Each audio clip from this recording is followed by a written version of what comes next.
हामी चाहिँ अहिले साल्पा पुगेर फर्किँदा चाहिँ निकास बिहानको खाना यहाँ खानुलाई तरकारी पुरा तयार हुँदैछ। हेमसु दाइले पुरा साग काट्दै हुनुहुन्छ। यता छ मसला लसुन र जिम्बु एकदम अर्ग्यानिक लेकको। यता भाइले दाइले अठाइम रहेछ। यता हाम्रो लसन मामाले एकदम आगो फुक्नुलाई जोड गर्दै हुन्छ। चिसोको कारणले गर्दा चिसोको कारणले अलिक बल्नु मानिरहेको छैन। यस्तो फाइनली आगो बल्यो। अब दाइको कुक कस्तो हुन्छ अब हेरौँ। आज चाहिँ फेरि सागै साग अर्ग्यानिक साग। यहाँ भात पाक्दैछ हजुर। दाइले चाहिँ अहिले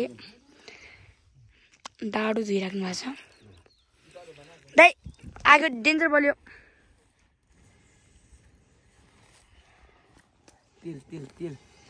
तेल कता छ? तेल अब डेन्जर तेल।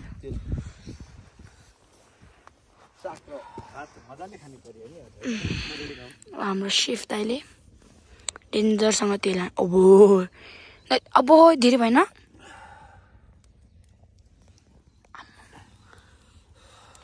यत्रो धेरै तेल साग डढ्छ नि त।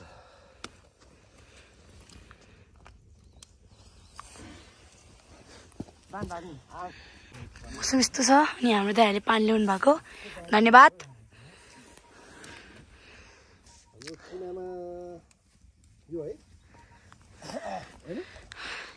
यहाँ हाम्रो मामाले आगो डेन्जर बाल्नुभयो। हाम्रो दाइले पनि डेन्जर बाल्नुभयो। हो सक्दैन। अब चाहिँ हाम्रो दाइले इन्ग्रिडियन्टहरू हाल्दै हुनुहुन्छ। Wow wow danger.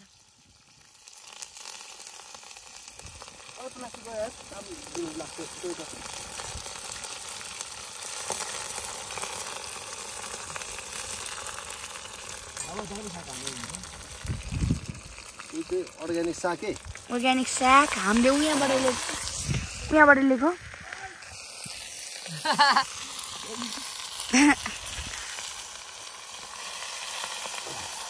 उहाँ बाबाले चाहिँ चरा मार्नु खोज्नु भएको त्यहाँबाट।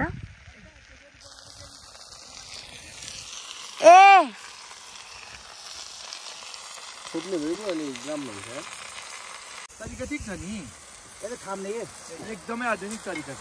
आधुनिक तरिकाले हाम्रो दाइले साग अलिअलि खस्दै गर्नु भएको छ कि न कि कुरा। हाम्रो दाइले खोर्सानी हाल्दै हुनुहुन्छ।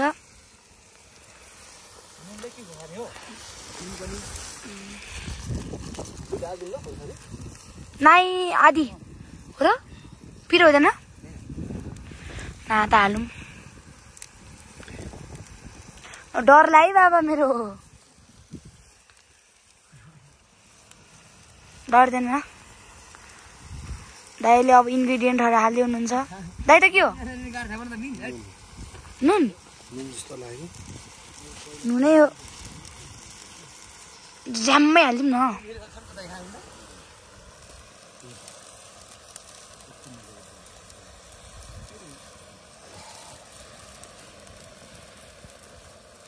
नुन हिउँ जस्तो डाँडामा प्लास्टिक के भन्छ डाँडामा हिउँ लागे जस्तो सागमा नुन लागिरहेछ भने। यो चाहिँ के हो दाइ? राष्ट्रिय खाना है। यो अब सागभित्र प्रवेश गर्दैछ।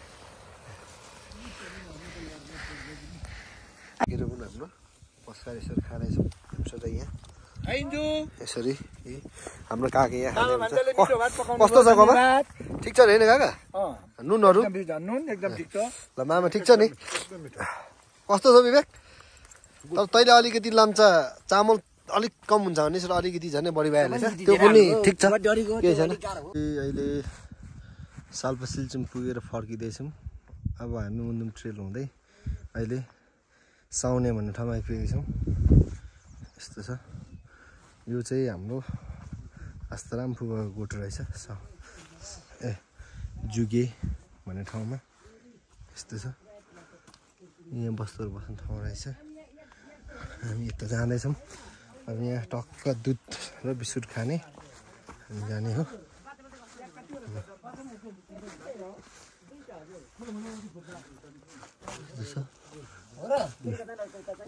माछाहरू पुरा यहीँ पुरै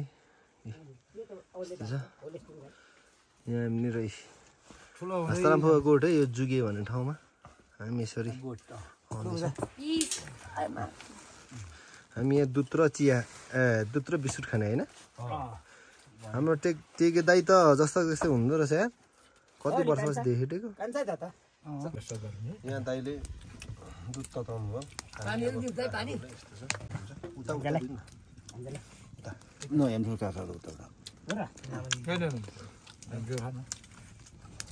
यता फुटिएर दिनु न क्या उसको सेलाउँदै गर्छ मामा बिस्कुट एउटा बिस्कुट अब उसले बिस्कुट सँग खाने भन्छ बिस्कुट होइन अर्को मान्छे खा त्यो खाएर खाकासँग लिँदै ल म दिन्छु त ल विवेक भाइलाई मेरो ठुलो कहाँ छोरे मैले पर छोड्नु छैन जुवाइलाई धन्यवाद है दुध एकदम मिठो तरिकाले खुवाउनु भयो हजुर हजुर हस् लसुन मामा गोठमा हामी यो भन्छौँ लसुन भेडाको आज भेडाको मासु अन्त हेमसेर दाइले आज हेमसेर दाइले कुकमा हामीलाई आज मलाई पारो दिनुभएको छ यता तायाङ भाइ आज भात कसरी खाने भाइ दामी खाने होइन धेरै मासु होइन केटा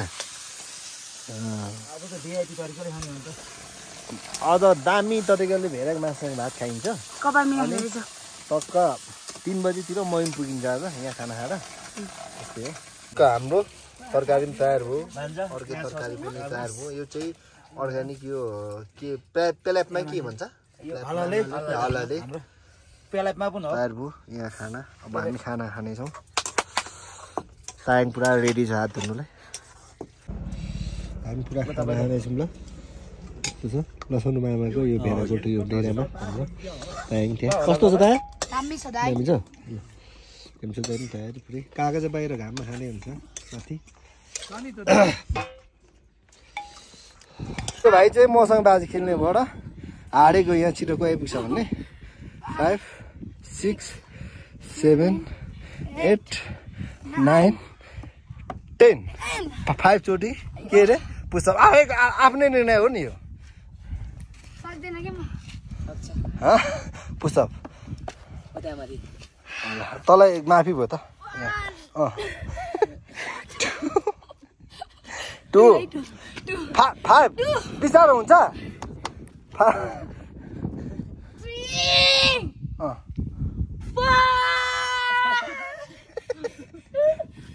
खोइ एकचोटि खोइ बिसाउँदा चाहिँ त्यो बाजी हुन्छ सिङ गर्नुपर्छ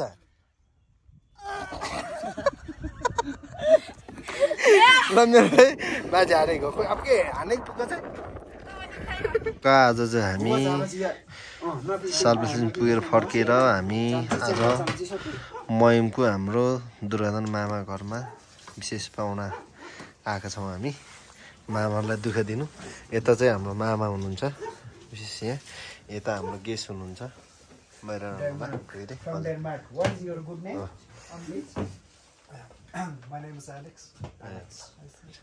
यता हेमसेर दाइ हुनुहुन्छ हजुर यता हाम्रो छ विशेष गरी हाम्रो मामालाई धेरै धेरै धन्यवाद यता मामालाई मामा माइजू यहाँ यस्तो छ हाम्रो पुरानो संस्कृति अनुसारको यो सामग्री छ यस्तो छ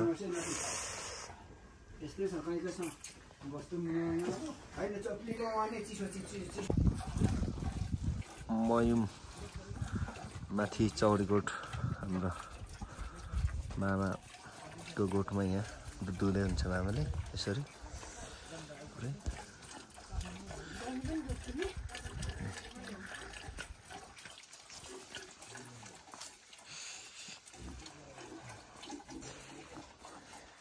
यहाँ मामा पुरै दुध धुनु व्यस्त हुनुहुन्छ तायाङ पुरा हेर्दैछ चौरी टन्नै रहेछ यसो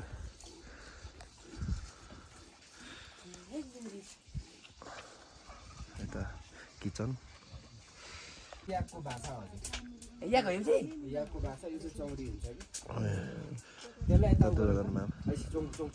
यता पछाडि आइसक्छ के गर्छ ए लाइनमा आइसकेको यो गाई चाहिँ लिएर यहाँ ढिले ढिले चाहिँ साइडमा लाइन लानु हो तपाईँ यता एकछिन भरे गर्ने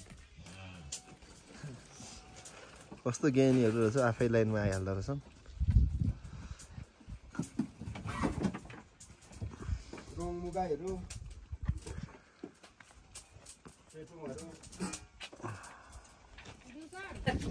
ताङले यहाँ दुध धुने ट्राई गर्दैछ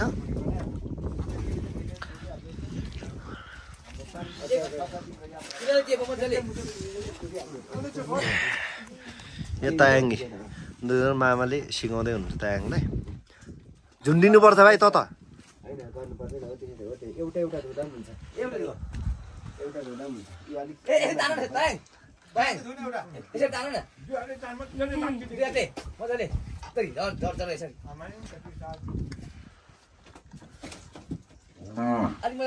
यहाँबाट हेर्नु भन्दा ताङले यहाँ दुध धुँदैछ पुरै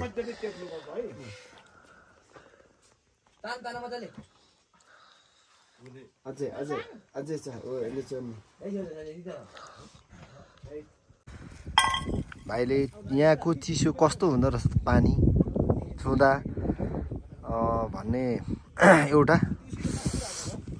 अनुभवको लागि यहाँ थालपुर हुँदैछ भाइले कस्तो लागिरहेछ भाइ एकदमै मजा आइरहेछ है चिसो पानीमा तातो पानी चिसो ठाउँमा तातो पानीले धुन राम्रो छ तातो छ पानी हजुर एकदमै तातो छ चिसो होला पानी हैन हो मामाले तातो हालिदिनु हो भयो है मामा तातो पानी छ है मामा ल ल ल ल छिटो अलिक छिटो धुनु त त्यो के गरे त्यो चिल्लो हुन्छ दाइ फ्याट हुन्छ नि त दुधमा हो जान्नु परेन हो ल यो ठिक छ नधुँदा हुन्छ ल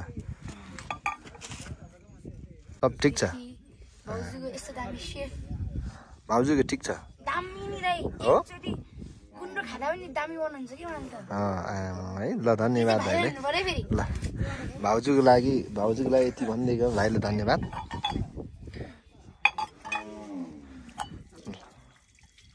कस्तो कति तातो आम्मा मामा तातो छ है भाइ अनि फेस त पुरा बिग्रिरहेछ त भाइ बिग्रिन्छ दाइ जाडोमा तातो पानी हो ल ल केटोले यति अनुभव गरिरहेछ चिसो पानीमा दुर्योधन मामाको चौडी पुरा दुध दुइसकेर अब चरणतिर तर वेदरले एकदम साथ दिइरहेछ होइन दिन विश्व भइरहेछ ताङ बिस्तारै मामाको होमस्टे यस्तो छ हामी चाहिँ अब लाग्यौँ साउनेतर्फ यहाँ महिमको सबैभन्दा टप डाँडा यस्तो छ वेदरले चाहिँ साथ दिइरहेको छैन यस्तो हाम्रो विशेष पाहुनाहरू हुनुहुन्छ हेम्सो दाइ ठिक छ नि यता अगाडि जाँदै हुन्छ हाम्रो साइला काका अनि पाहुना हुनुहुन्छ दुईजना विशेष गेस्ट हाम्रो दुर्योधन मामाको पछाडि हामीलाई गाइड गर्ने चाहिँ लक्ष्मण मामा आउँदै हुनुहुन्छ मामा अलिक अगाडि कुद्नु पऱ्यो है तर लास्टै वेदरले चाहिँ साथ दिएन एकदम कुहिरो लागिरहेछ तैपनि हामी साउने डाँडा चाहिँ पुगौँ नै भन्ने उद्देश्यले जाँदैछौँ काका हिजोदेखि एकदम हिँडिराख्नु भएको छ है हाम्रो साइला काका पुरै गाइड गर्ने हाम्रो मामा विशेष गरी धन्यवाद छ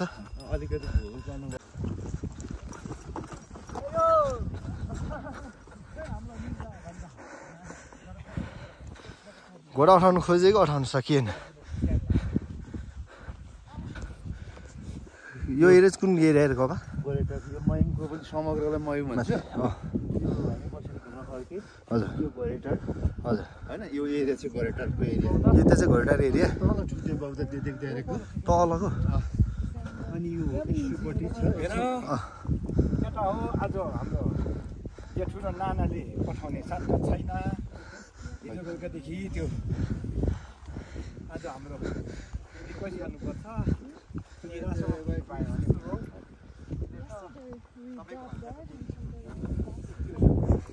अनि हामी धरान जाने बाटो यही होइन पहिला ए मुनि चाहिँ हो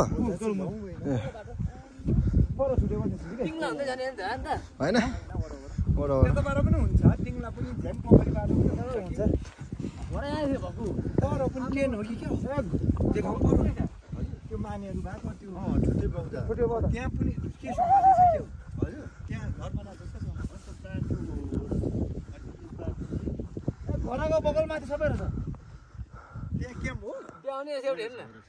घोडाहरू महिमको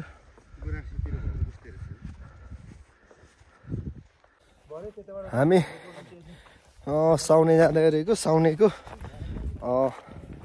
100%मा 25% जाइसकेको छौँ अब 75% बाँकी छ साउने पुग्नुलाई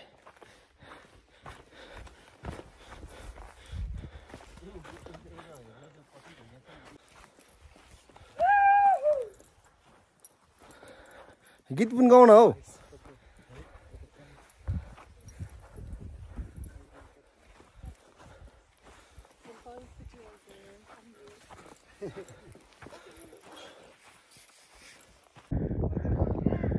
यो चाहिँ मुलुङ पदमार्ग यो चख्या हुँदै धोत्रे हुँदै मयुम हुँदै यता भुसुरसम्म जोड्ने बाटो यहाँ निर्माण हुँदै रहेछ हजुर मान्छे नै चाहिँ गाड्दैन ए जलाउँछ यो खरानी मात्रै यो चाहिँ खरानी मात्रै राखेर यस्तो त्यहाँ राखेको रहेछ यो डाँडा चाहिँ के भन्छ होला यो बत्तसेको मतलब डाँडा भन्छ साउनेको डाँडा साउनेको के अरे जोगीमाराको मतलब डाँडा यो जोगीमारा हो खासै यसको स्पेसल नाम चाहिँ छैन अब परदेखि उता चाहिँ साउने साउने चाहिँ पुरा टप रहेछ यो हामी जाँदा चाहिँ यसो यसरी जानुपर्छ सिधै पर गएपछि यस्तो भनिदिन्छ त्यहाँनिर ट्याक्कै छिटो निक्लिन्छ यता मेरो भाइ फोटो खिच्नलाई आतुर छ हामी 6 जनाको टिममा तायाङ भाइ आउनु मानेन उता गोठतिरै रमाउने भयो त्यो भएर हामी 5 जना टिम चाहिँ साउने डाँडा जाँदैछौँ साउने चाहिँ माथि सबैभन्दा टप हाई रहेछ तपाईँहरूलाई म साउने डाँडा पनि देखाउने छु भिडियो मार्फत यो चाहिँ लसन मामाको साउने डाँडामा भेडागोठ यस्तो रहेछ रे हाम्रो डेनमार्कको जुवाई र हाम्रो काठमाडौँ बहिनी पनि अनुसन्धानमा पुरै यो ठाउँको छन् कस्तो लागिरहेछ बहिनी रमाइलो भइरहेछ है झन् अब मासतिर गयो झन् रमाइलो हुन्छ यस्तो रहेछ हामी चाहिँ अब साउनेको टप डाँडा पुग्नु लाग्यौँ अब 5 देखि 10 मिनटमा पुग्छौँ यस्तो छ ठिक छ नि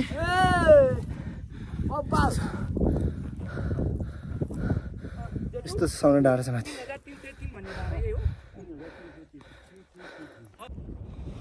हामी चाहिँ अहिले मयुमको सबैभन्दा टप डाँडा साउने भन्ने डाँडामा आइपुगेको छौँ यहाँ माथि चाहिँ नेपाली झन्डा थिएछ हावाले सब झारिसकेछ यस्तो छ पुरै मौसमले अलिक साथ दिइरहेको छैन बादल पुरै लागिरहेछ यहाँ विवेक भाइ सुतिरहेछ लसन मामा मोबाइलमा व्यस्त हुनुहुन्छ शैलकाको तल हुन्छ यस्तो छ डाँडाहरू चाहिँ